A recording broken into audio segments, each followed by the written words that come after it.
2020년도가 벌써 이제 2월이 다 가고 있는 중순입니다. 우리 화평교회 모든 성도들에게 하나님의 크신 은혜와 축복이 있으시기를 간절히 소원합니다. 목회자로서 간절히 바라는 것입니다. 그러기 위해서 우리가 신앙의 가장 기본이 되는 핵심 요소들을 꼭 지켜야 합니다. 오늘 세 번째 주제인 성경입니다. 성경에 대해 간략하게 살펴보면 성경은 살아계신 하나님의 말씀이죠. 그리고 성경을 통해서 우리는 구원을 받고 예수님 믿는 사람답게 살 수 있으며 우리 자신에게 주신 사명이 무엇인지를 알고 그 사명을 감당할 수가 있습니다. 성경을 바로 알아야만 하나님께서 원하시는 그런 신앙생활을 할 수가 있고 또한 하나님의 축복을 받을 수가 있습니다. 역사를 보면 이스라엘의 영적인 암흑기에 빠졌던 가장 중요한 원인은 역대하 36장 15절 16절에 말씀하고 있듯이 하나님의 말씀을 멀리했을 때입니다. 그것은 우리도 마찬가지예요. 하나님 말씀을 전하는 선지자들의 말씀을 듣지 않고 그 말씀을 자신들의 생각대로 판단하고 하나님의 말씀을 전하는 선지자들을 핍박하고 죽였을 때 이스라엘은 영적 암흑기에 빠졌습니다. 그래서 그들에게 남은 것은 신명기 12장 8절, 사사기 17장 6절, 21장 25절에 말씀하고 있듯이 하나님이 없이 곧 말씀이 없이 자기의 소견에 옳은 대로 사는 것이었고 결과는 하나님의 징조였습니다. 그러나 성경 말씀으로 돌아올 때 놀라운 부흥 역사가 일어났죠. 회복과 치유 역사가 있었고 하나님의 크고 놀라운 축복이 임했습니다. 그래서 진정한 축복은 하나님의 말씀 앞으로 나올 때 주어집니다. 그래서 그런 의미 속에서 오늘 본문 말씀을 살펴보기 원합니다. 우리 1절 말씀 다시 한번 같이 읽겠습니다. 복 있는 사람은 악인들의 길을 따르지 아니하며 죄인들의 길에 서지 아니하며 오만한 자들의 자리에 앉지 아니하고. 아멘. 여기서 복은 의롭다, 또 올바르다, 똑바른 길로 나아가다 라는 뜻입니다. 다른 것이 복이 아니고 의롭게 되는 것이 복이고 또 올바르게 사는 것이 복이고 똑바른 길로 나아가는 것이 복이라는 말씀입니다. 이 복 있는 사람이라는 말씀을 직역하면 매우 복되도다 그 사람, 축복이 그 사람에게 있다라는 뜻이에요.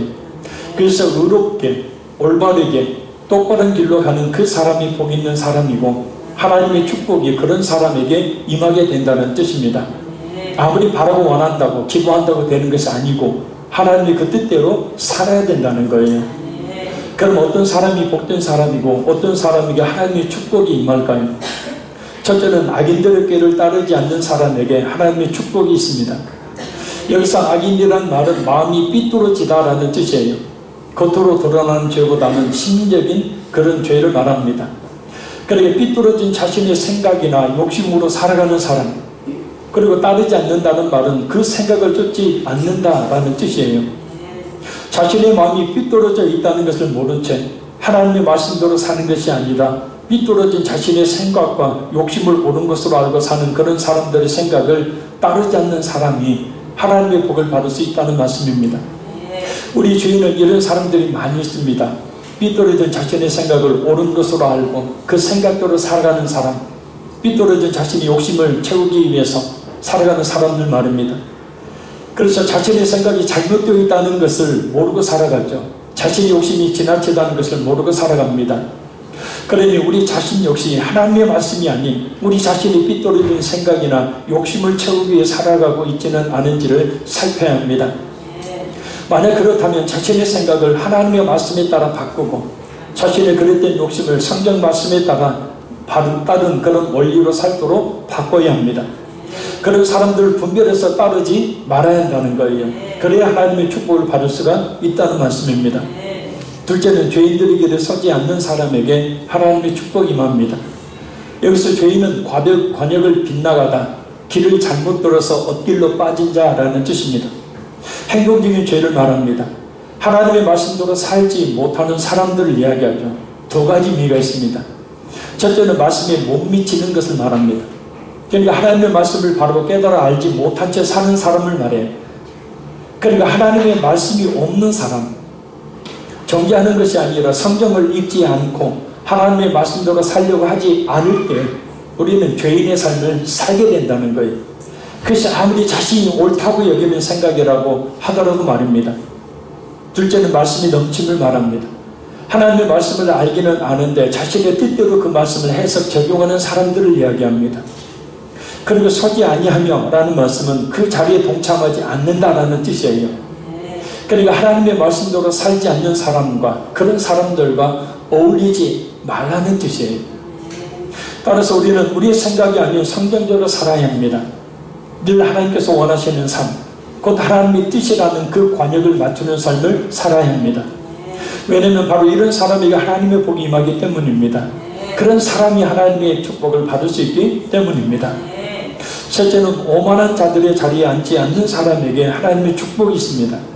여기서 오만한 자라는 말은 말을 함부로 하다라는 뜻으로 말의 범주를 말합니다. 비방과 중상, 모략을 일삼는 사람을 말합니다. 교회와 성도들, 다른 사람을 향해서 비방하고 중상, 모략을 하는, 곧 남의 말 하기를 좋아하는, 남을 헐뜯는 사람을 말합니다. 그런 사람들의 특징은 같이 모여서 이야기하니까 그런 사람들과 같이 앉지 아니하고 곧 눌러앉지 말라는 뜻이에요. 이런 사람들과 함께 눌러앉아 비방과 중상모략을 하게 되면 하나님의 축복을 받을 수 없다는 뜻입니다. 같이 망할 길을 가게 되는 거죠. 그런 말을 하는 사람들은 자신이 축복을 막는 사람들이니 따끔하게 충고해서 그런 말을 하지 못하도록 해야 합니다. 내 앞에서 다른 사람을 중상모략하고 비방하고 헐뜯을 때 그 사람은 나에게 주실 하나님의 축복을 빼앗는 사람이에요. 그 사람 친분 때문에, 인간적인 정 때문에 그런 비방과 중상모략의 말에 동참해서 망하는 길을 가지 않도록 해야 한다는 뜻이에요. 오늘 본문을 보면 죄가 점진성을 가지고 있음을 알 수 있습니다. 처음엔 따릅니다. 따르다가 같이 서요. 그 자리에. 그리고 섰다가 눌러앉습니다. 그래서 하나님의 축복은 의롭게 올바르게 똑바른 길로 가는 사람에게 있는 것입니다. 왜냐하면 삐뚤어진 자기 생각이나 욕심으로 사는 사람에게, 하나님의 뜻대로 살지 않는 사람에게는, 근거 없는 말로 남을 헐뜯는 사람에게는 하나님의 축복은 없기 때문입니다. 그래서 그런 사람들 향해서 뭐라고 말씀합니까? 자, 우리 4절에서 6절 말씀 읽겠습니다. 악인들은 그렇지 않으며 오직 바람에 나는 겨와 같도다. 그러므로 악인들은 심판을 견디지 못하며 죄인들이 의인들의 모임에 들지 못하리로다. 대저 의인의 길은 여호와께서 인정하시나 악인의 길은 망하리로다. 아멘. 그런 악인들은 심판을 받게 된다는 뜻이에요. 망합니다. 무엇보다 의인들의 모임인 천국에 들어가지 못하고 바깥 어둠에 내쫓기게 된다는 거예요. 그래서 겉보기에는 알곡의 그런 모양을 하고 있는데 막상 바람이 불면 어디로 갔는지 알 수 없는 겨와 같이 속이 텅 비어 있는 무의미한 존재, 불안정한 존재가 되고 맙니다. 여기서 바람에 나는 겨는 말씀이 없는 사람의 인생이 무의미하고 가치 없다는 뜻이에요. 그러니까 겨가 불면 부는 방향에 따라 그냥 힘없이 그냥 땅으로 떨어지듯이 하나님의 말씀이 없게 되어지면 우리가 그런 삶을 살 수밖에 없다는 뜻이에요. 속이 비어있는 쭉정이 같은 사람들이 다른 사람들의 이야기를 그래서 많이 하는 겁니다. 그러나 이와는 반대로 하나님의 복을 받는 사람들이 있어요. 넷째는 하나님의 말씀을 즐거워하며 주야로 묵상하는 사람에게 하나님의 축복이 있습니다. 우리 2절 읽겠습니다. 우리 여호와의 율법을 즐거워하여 그 율법을 주야로 묵상하는도다. 아멘. 여기서 즐거워하여 라는 말씀은 마음이 온통 한 곳에 쏠려 있다는 뜻이에요. 그러니까 하나님의 말씀대로 살고자 하는 열망을 이야기하는 겁니다. 그럼 하나님의 말씀이 온통 마음이 쏠려 있는 사람은 그 말씀을 어떻게 대해야 될까? 바로 주야로 묵상한다고 그랬어요. 묵상은 몇 가지 뜻이 있습니다. 첫째는 말 그대로 조용히 그 의미를 생각한다는 뜻이고, 둘째 본문이 말하고 있는 것은 말하다, 중언을어리다, 읍족이다 라는 뜻이에요. 그러니까 성경을 읽을 때는 눈으로 읽어서는 안 돼요. 성경을 읽을 때는 반드시 소리를 내어서 읽어야 된다는 거예요. 그래서 경건한 유대인들은 율법을 자꾸 입으로 반복해서 읽고 그 말씀을 외우고 그러다가 회개하며 애통했습니다. 자꾸 말씀을 반복해서 그 말씀이 완전히 사로잡힐 때까지 읽고 묵상했어요. 출애굽기 13장 9절 보면 심지어 성경 구절을 집안에 붙여놓고 외웠고 길에 다닐 때는 손이나 미간에 붙이고 다니고 외웠습니다. 되새김질 하는 것을 이야기합니다. 돼지가 레위기에 보면 부정한 짐승으로 나오죠. 왜 부정한 짐승이냐면 바로 영적으로 보면 바로 되새김질을 하지 못하기 때문입니다. 그러니까 우리가 하나님의 말씀을 읽거나 들을 때 그 말씀을 되새김질해야 된다는 거예요. 집에 돌아가서 그 말씀의 의미를 깊이 다시 한번 되새겨보는 것, 또 성경을 읽고 자꾸 되뇌어보며 그 말씀을 깊이 생각해보는 겁니다. 그럼 하나님의 말씀에 마음을 쏟아 주야로 항상 말씀을 소리내어 읽고 들어 순종하는 사람에게는 어떤 축복이 있을까요? 자, 우리 3절 읽겠습니다. 그는 시냇가에 심은 나무가 철을 따라 열매를 맺으며 그 잎사귀가 마르지 아니함 같으니 그가 하는 모든 일이 다 형통하리로다. 아멘. 연 강수량이 600mm 정도 불과한 팔레스타인 지방에서 물은 생명의 근원을 말합니다. 그 지방에서 사람을 비롯한 모든 동식물들에게 물은 절대적인 거예요. 없으면 죽게 됩니다. 그러나 늘 물이 흐르는 시냇가에 나무가 심겨져 있으면 잎사귀가 마르지 않죠. 잎사귀가 마르지 않으니 언제든지 열매를 맺을 수가 있습니다. 실제 산지순례를 가보면 얕은 물이라도 흐르고 있는 그 냇가에는 양쪽으로 무상한 나무들이 높이 서 있어요. 그러나 그렇지 않는 것은 나무가 거의 없습니다. 하나님의 말씀을 늘 읽고 듣고 묵상하는 성도는 이와 같은 마르지 않는 축복을 받게 된다는 뜻입니다. 예레미야 17장 7절 8절 말씀입니다. 그러나 무릇 여호와를 의지하며 여호와를 의뢰하는 그 사람은 복을 받을 것이라. 그는 물가에 심어진 나무가 그 뿌리를 강변에 뻗치고 더위가 올지라도 두려워하지 아니하며 그 입이 총총하며 가무는 해이도 걱정이 없고 결실이 그치지 아니함 같으리라. 아멘. 가물어도 곧 극심한 더위가 와도 물가에 심어져 있으니 입이 총총하고 열매가 그치지 않는다. 정말 IMF보다도 더 어렵다고 하는 지금 이런 때에도 잘 된다는 말씀입니다. 그러니 시냇가에 나무가 심겨져야 하듯이 우리 자신을 성경 말씀을 읽고 듣고 순종하는 시냇가로 우리 자신을 옮겨 심어야 됩니다. 아무리 내 힘으로 열심히 땀 흘려 새벽부터 밤늦도록 일해도 되는 게 아닙니다. 하나님의 말씀에 따라 그 말씀에 순종하는 삶을 살기를 힘쓰면 하나님이 자연적으로 거기에 따르는 복을 내려 주시는 거예요. 심은이라는 말이 심는다, 옮겨 심는다라는 뜻이에요. 그러니 이 말씀을 믿으시고 오늘부터라도 우리 자신을 성경 말씀의 시냇가로 옮겨 심어 보는 것이 어떻겠습니까? 그것이 진짜 복 받는 비결이거든요. 그것이 진짜 돈 버는 비결이거든요. 수많은 그리스도인들이 헛된 인생을 살죠. 말씀이 없이 그냥 겨와 같이 자기의 생각대로 살아가요. 그러면 실제 시냇가에 심은 나무와 같이 주야로 말씀을 묵상하는 것이 무엇인지, 그리고 시냇가에 심은 나무와 같은 축복을 받는 것이 무엇인지 기도의 성자로 불리는 조지 밀러 목사님의 경우를 통해서 살펴봅니다. 5만 번이나 곧 기도한 모든 것을 응답받았던 조지 밀러 목사님은 응답받는 기도 원칙 5가지에 대해서 말하면서 먼저 이런 말을 합니다. 기도는 함부로 하는 것이 아니라 기도를 잘 하려면 성경에 근거한 기도의 원리를 잘 배워야 한다. 그러면서 그에 관한 책인 기도가 전부 응답된 사람이라는 그 책을 보면 조지 밀러 목사님은 하나님의 말씀을 신실하게 묵상했고 그것이 그의 삶에 엄청난 영향을 끼쳤다는 것을 고백합니다.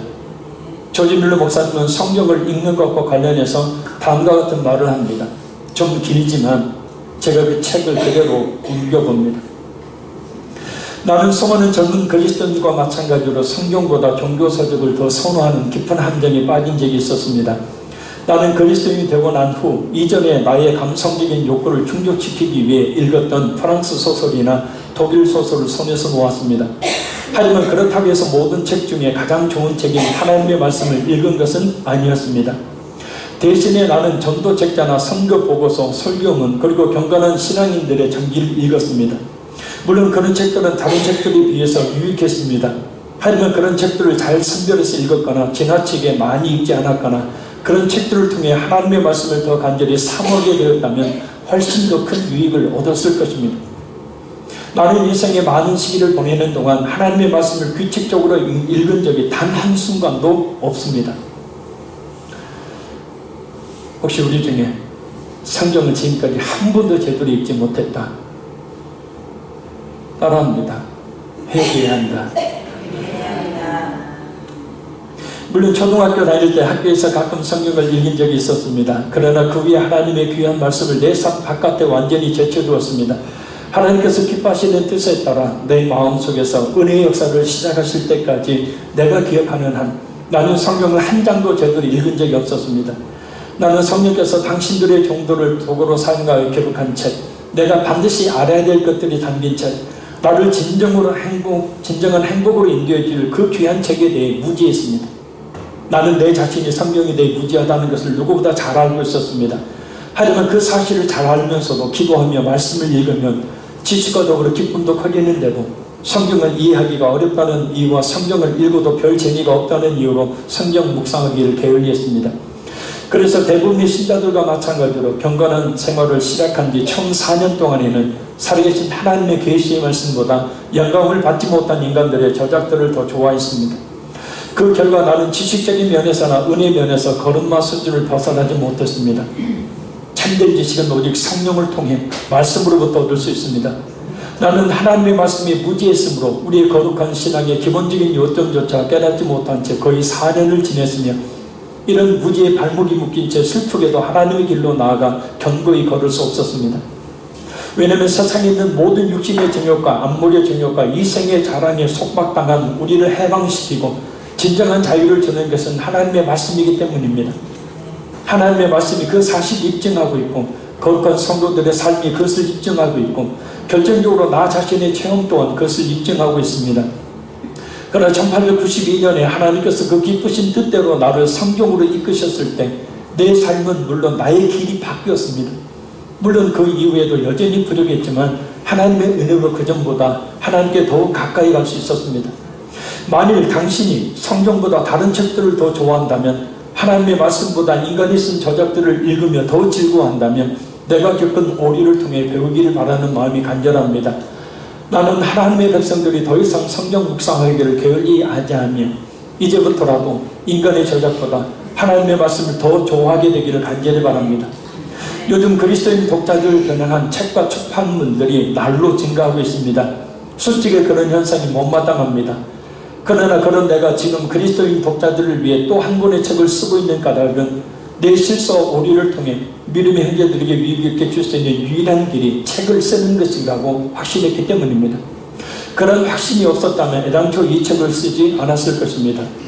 이 책을 쓰고 있는 지금 독자들이 나의 체험에 관한 이야기를 읽고 하나님의 말씀을 더욱 사모하며 하나님의 말씀을 행동의 기준과 지침으로 삼게 되기를 진심으로 소망하고 간절히 기도합니다.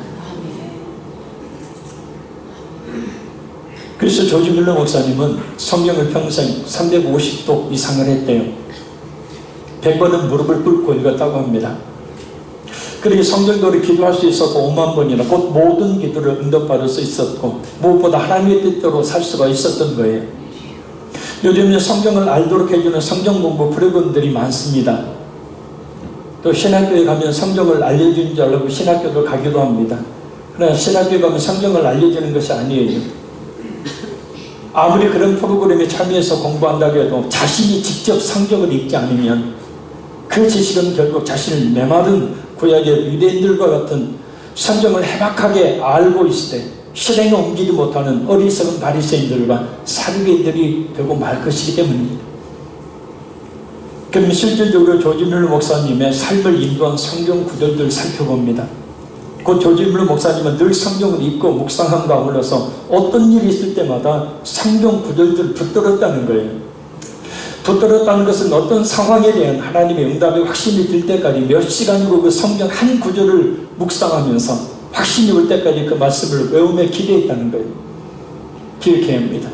한 구절을 가지고 몇 시간을 확신이 들 때까지 묵상하며 기도했다는 것 말입니다. 그런데 놀라운 것은 그렇게 하기에 그 말씀들이 이루어졌다는 겁니다. 구원을 발견하게 해주었던 성경구들, 요한복음 3장 16절이 하나님의 세상을 이처럼 사랑하사 독생자를 주셨으니 이는 그를 믿는 자보다 멸망하지 않고 영생을 얻게 하려 하시니, 그러니까 이 말씀을 붙들고 계속해서 기도했다는 거예요.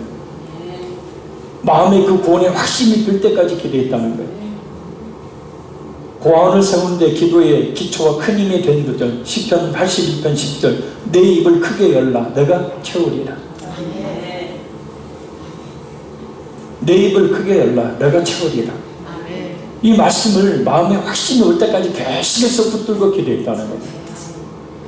자신의 사명을 깨닫게 해준 구절 시편 68편 5절 하나님은 고아의 아버지시니.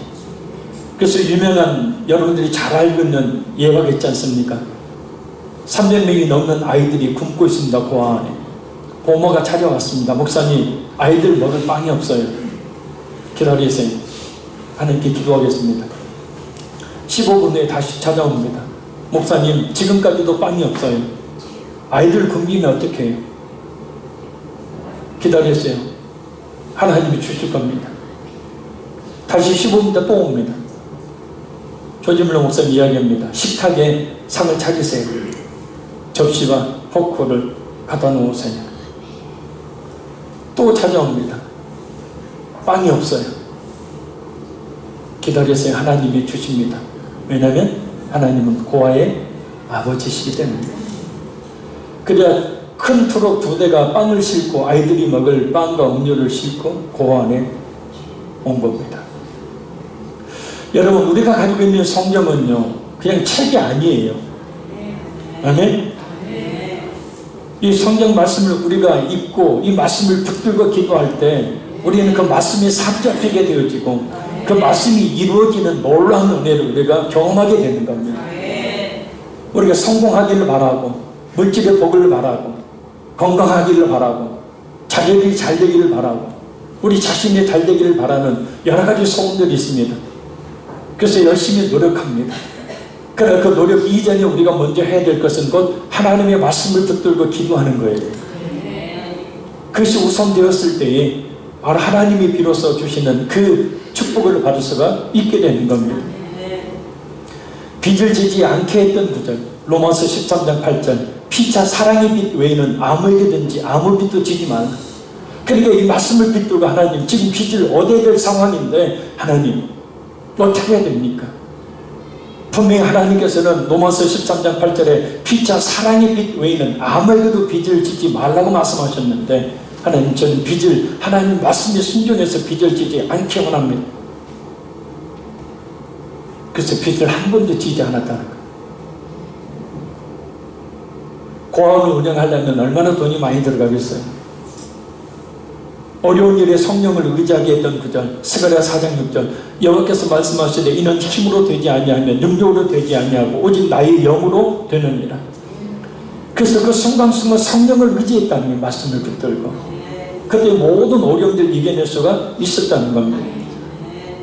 응답의 확신을 가져다 준 구절 시편 65편 2절 기도를 들으시는 주여 내 기도를 들으시는 주여 내 기도에 하나님 응답해 주세요.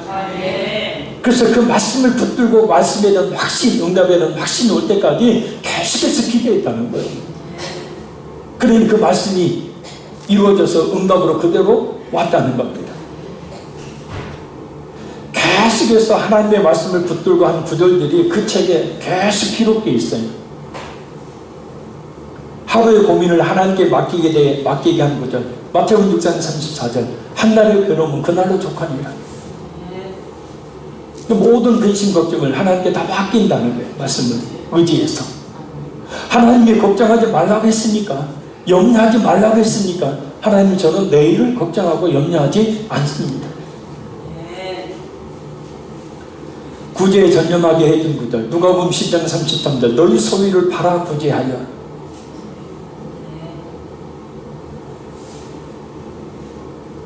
남에게 풍성하게 주게 했던 구절 누가복음 6장 38절 주라 그리하면 너에게 줄 것이요 곧 후회되어 누르고 흔들어 넘치도록 하여 너희에게 안겨주리라. 내가 이렇게 하나님 나라를 위해서 헌신하면 하나님이 그렇게 넘치도록 나에게 채워주신다. 수학의 원리를 깨닫게 해준 구절 고린도후서 9장 6절 이것이 곧 적게 심는 자는 적게 거두고 많이 심는 자는 많이 거둔다 하는 말이로다. 기도의 제목을 나누며 함께 기도했던 구절, 마태복음 18장 19절, 진실로 다시 너에게 이르노니 너희 중에 두 사람이 땅에서 합심하여 무엇이든지 구하며 하늘에 계신 내 아버지께서 그들을 위하여 이루게 하시리.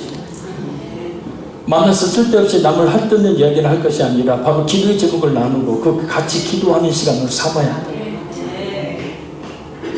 밀러 목사님의 소원을 이루게 하는 구절, 시편 32편 4절, 또 여호와를 기뻐하라. 그가 내 마음의 소원을 네게 이루어 주시리라. 어려운 일도 잘 극복하게 하는 구절, 로마서 8장 28절, 우리가 알거니와 하나님을 사랑하는 자 곧 그의 뜻대로 부르심을 입은 자들에게는 모든 것이 합력하여 선을 이루느니라. 분명히 이런 어려운 상황들, 하나님은 분명히 사람을 통해서 어떤 환경의 변화를 통해서 분명히 하나님께서 이 어려움을 극복하게 만드신다는, 그러니까 이 말씀이 살아 역사하도록 기도한 거예요. 이 말씀을 붙들고. 할렐루야. 그래서 잠언서 말씀에 하나님의 율법을 듣지 아니하는 자의 기도는 가증아니라 그랬어요. 그러니까 하나님의 말씀을 이렇게 붙들고 기도해야 되는데, 그게 아니라 말씀이 없고 그냥 내 바라고 원하는 것들만 기도하는 것은 하나님이 가증히 여기시는, 듣지 않으십니다. 근심으로 염려를 없애준 구절, 베드로전서 5장 7절, 너희 염려를 다 주께 맡겨버리라. 이는 그가 너희를 돌보십니다. 하나님이 나를 돌보시면 내가 왜 근심해? 저도 신앙생활을 처음에 시작하면서 그랬어요. 신학교 다니면서 신재원 3학년 다니면서 한 학기 등록금이 350만 원이었습니다.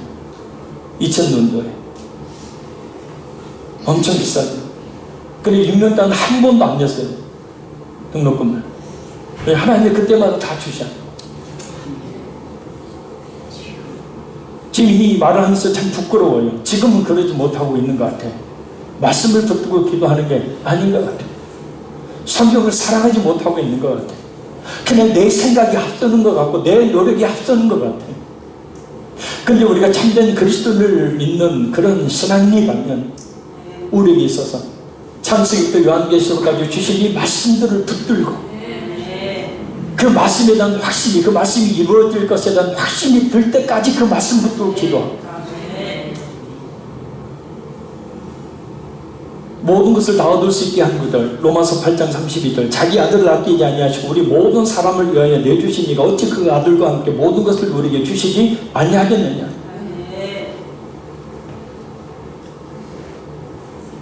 이번 인도 선교를 가면서 걱정을 많이 했습니다.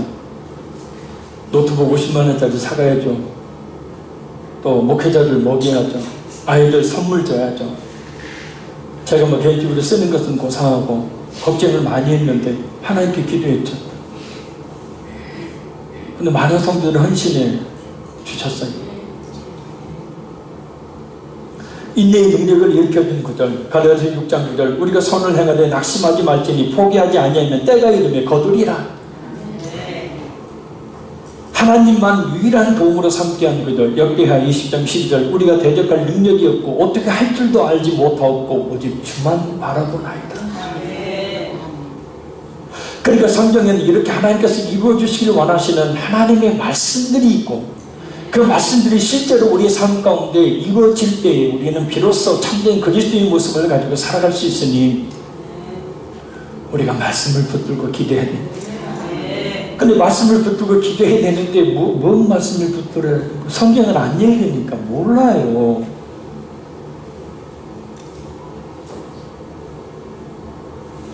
조지 밀러 목사는 3,000명이 넘는 고아들을 돌봤다는 사실을 고아의 아버지만 기록하는데, 놀랍게도 전 세계 42개국을 다니며 무려 300만 명이 넘는 사람에게 복음을 증거했다고 합니다.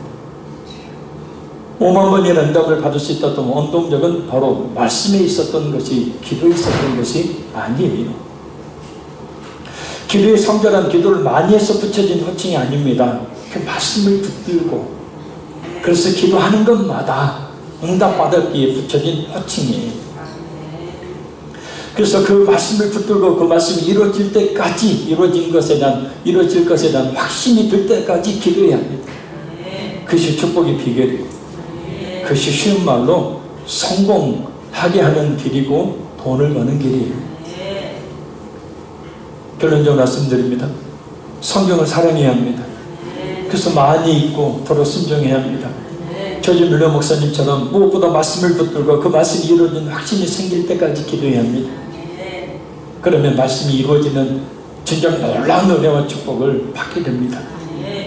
그래야 말씀보다는 자신의 삐뚤어지는 생각을 가지고 말하는 악인들과 죄인들과 오만한 자들과 함께하지 않고 하나님의 뜻대로 살아서 의인의 모임에 들게 됩니다. 아무리 가뭄이 들어 다른 나무들이 말라 죽어도 시냇가에 심어진 나무가 되니 척을 따라 열매를 맺게 되듯이 우리가 말씀을 붙들고 기도하는 삶을 살면 우리는 항상 모든 하는 일들이 잘 되는 복을 받게 됩니다. 성경 분명히 말씀하고 있습니다. 말씀을 붙들고 사는 성도는 아무리 가뭄이 된 상황 속에서도 잘 된다고 말입니다. 혹시 다들 힘들어하는 이때에 우리 자신 역시 잘 안 되는 것은 말씀을 붙들고 기도하지 않고 있기 때문은 아닐까요? 이런 말을 하고 싶습니다. 성경을 읽고 설교를 잘 들어서 순종하기 힘쓰는 것이 성공하고 돈을 버는 비결이라고 말해요. 오늘부터 우리 자신을 한번 옮겨 심어봤으면 좋겠어요. 한번 따라합니다. 오늘부터 나를 옮겨 심자. TV와 컴퓨터 앞에 있는 자신을, 핸드폰에 매달려 있는, 안타깝게 핸드폰에 매달려 있는 자신을, 사람과의 만남에 많은 시간을 허비하고 있는 자신을 성경 앞으로 옮겨 심어야 합니다. 그래서 복 있는 사람, 하나님의 축복이 따르는 그런 성도가 되도록 해야 합니다. 성경을 사랑하면 진짜 복을 받습니다. 그래서 오늘부터라도 그죠? 매같이 성경을, 아니 바빠 죽겠는데 성경을 언제 읽어요? 그래서 아무나 하나님의 복 받는 게 아니에요. 그래서 밤에 이른 아침에 성경을 펴고 읽고 묵상하는,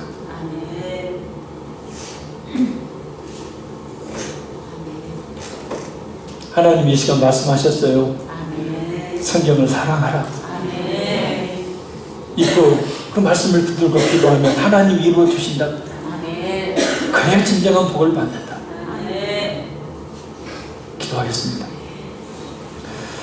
살아계신 아버지 하나님, 성경이 단순히 책이 아닌 우리 기독교인들의 교과서에 그치는 것이 아닌 내가 필요할 때 그냥 잠시 읽는 그런 책이 아닌 하나님의 말씀은 오늘도 그 말씀을 붙들고 기도하는 성도 가운데 이루어지는 살아계신 하나님의 말씀인 줄로 믿습니다.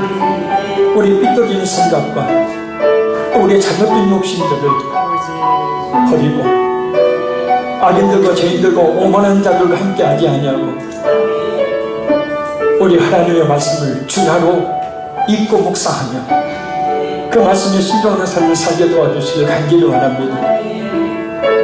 아무리 내 힘으로 새벽부터 밤늦도록 뼈 빠지게 일이고 되지가 않아요.